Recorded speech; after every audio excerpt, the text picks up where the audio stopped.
平安，欢迎收听迦南之声，我是刘应业牧师。11月12日，呼召与勇气2，认清自己的呼召。今天要读的经文记载在尼希米记2章1到3节。RPG 我们要祷告的金句记载在罗马书12章3到4节。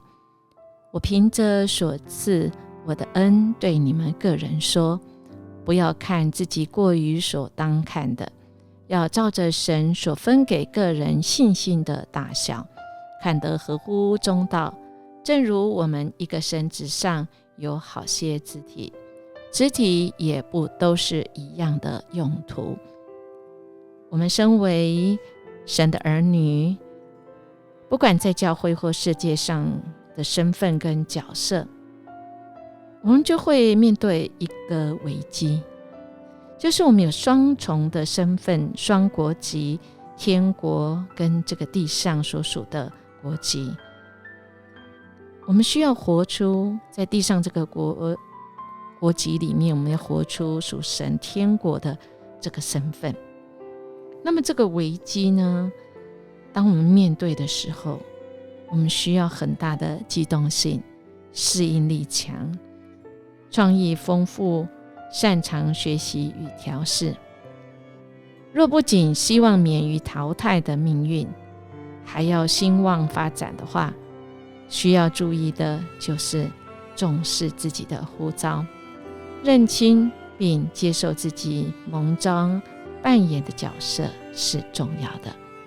那么我们要怎么认清自己的呼召呢？今天我们的经文其实来到了2章1节，尼希米记2章1节要开始了一个新的章，也是会是一个新的开始。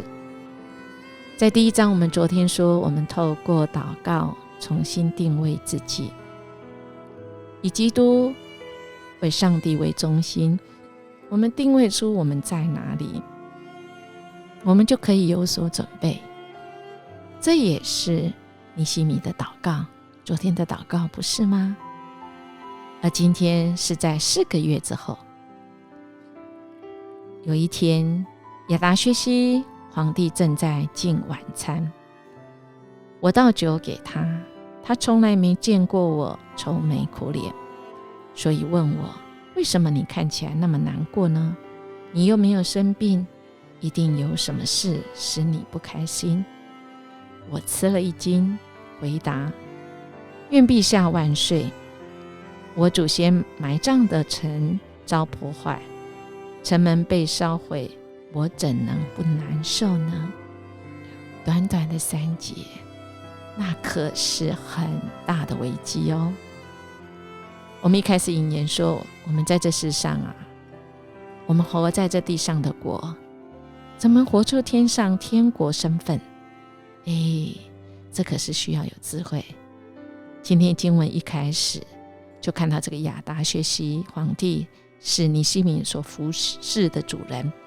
其实从历史学家来评估对这个王，其实他不是好惹的哦，他不是大有慈祥慈爱，不是哦。但今天的这个经文，我们却看到他对尼希米是非常的信任。尼希米可不是他们种族他们国家的人那么他信任他当酒政而且他还跟他关系这么好，可以看得出来他愁眉苦脸可见他平常是有关心他，不是他倒了酒以后就连看都不看一眼其实他非常关心他。而也因为这样子，危机来了。因为当亚达薛西王，如果我们从历史上就可以知道，这可是不能摆着一张臭脸苦脸在他面前，因为他会被推论为，你心里是不是筹算什么呢？你是不是想反叛我呢？因为一个酒政可是最容易暗杀皇帝的。酒政不是倒酒而已我们都知道这皇帝最怕人家毒死他，透过他吃喝，所以酒政就是他自己必须先到了之后，他自己先吃喝，没有问题了，皇帝才会喝。而看到他面有愁容，那么危机真的很大。我们看到这皇帝没有马上就审判他，就要出局，没有，他进一步了解，他也排除你没有生病啊，不然你生病就不能到这里来，因为你生病你会把你的病传染给皇帝，没有，你没有病，那你一定是什么事你不开心啊。所以这里讲尼西米他吃了一惊，这个可不是惊喜哈，亲爱的大家，这可是惊吓。接下来我要怎么回答？亲爱的弟兄姐妹，我们在这世上工作的时候，我们有没有被这世上的上级或者这世上的有权势的人质疑你，甚至于他们要对你有所这个批评的时候我们怎么回答？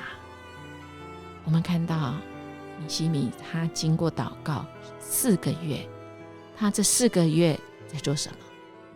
我相信他不断在准备，就像昨天的经文一样，其实他已经心里透过祷告有底了，所以他很希望可以得到这个皇帝他的允许。他已经从我们今天的回答的经文到明天，我们就可以知道尼西米其实他已经计划好，只是他有没有勇气他已经知道他的呼召是什么，他有没有勇气？那怎么说才不会让亚达薛西皇帝恼怒如果我们记得以斯拉4章的地方，其实已经有人告了说禁止不准盖圣殿这个耶路撒冷的城墙，因为你盖起来，可见你们是要叛乱吗？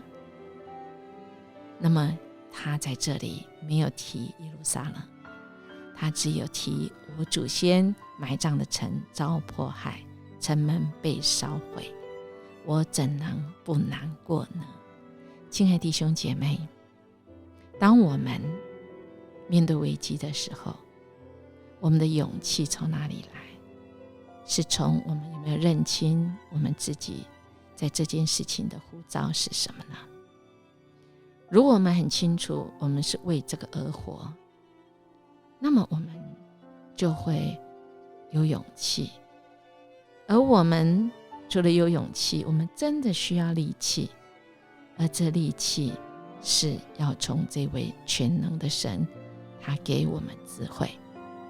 所以我们怎么样可以知道学习认清我们自己的呼召是什么呢？其实有几个方向，我们可以问我们自己4个问题。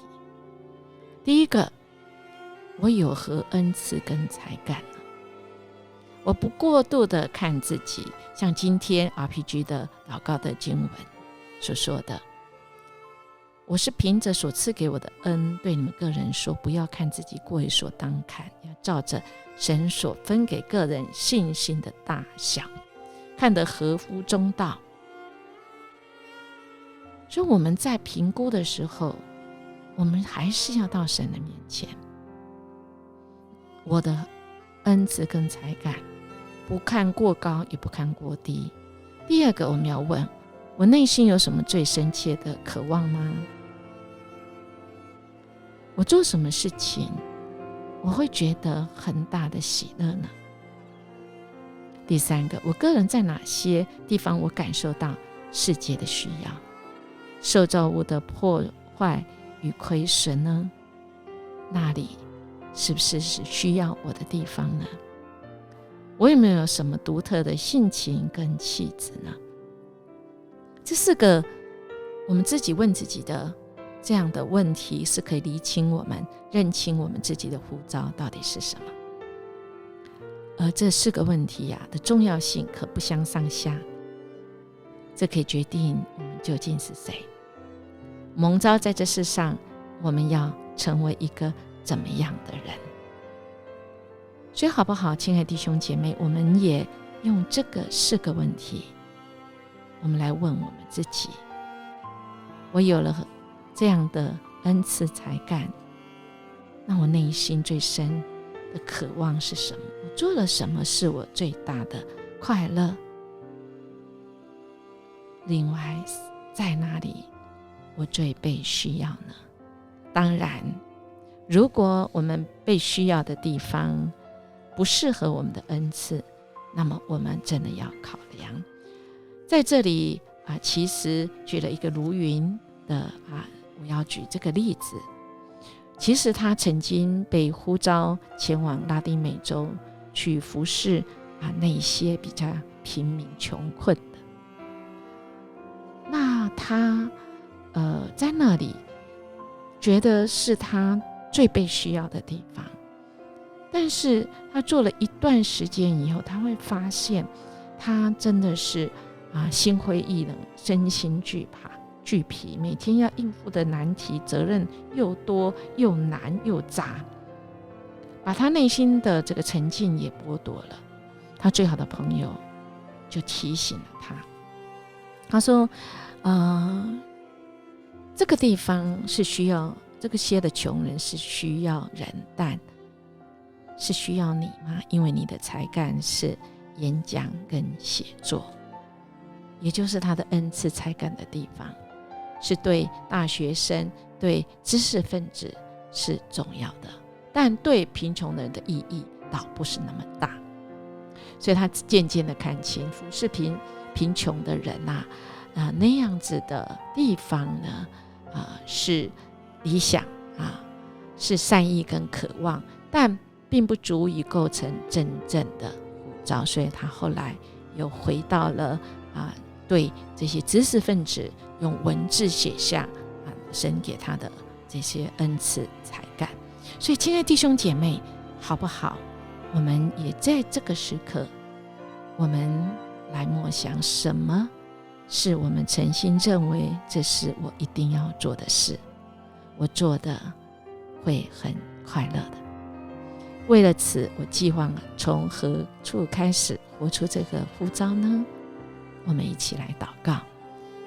爱我们主，谢谢你给我们足够的恩赐，也谢谢你带领我们去领受内心最深的渴望是什么。在许多的地方，当我们要做抉择的时候，不是我们想去哪里，觉得哪里最需要我们，而是主，你要我们去哪里？还有我们自己独特的性情跟气质，是不是你要我们成为的样子的人，而你要差派我们去呢？主，我们需要认识自己，我们需要知道我们的呼召究竟在哪里，你也乐意告诉我们。愿我们认清了，也接受，然后前往。谢谢你应许我们，因为你是会应验的神。我们感谢祷告，奉主耶稣基督的名求，阿们。音乐牧师祝福您，今天我们认清自己的呼召，然后全力以赴今天要过得意得胜的一天。我们明天见。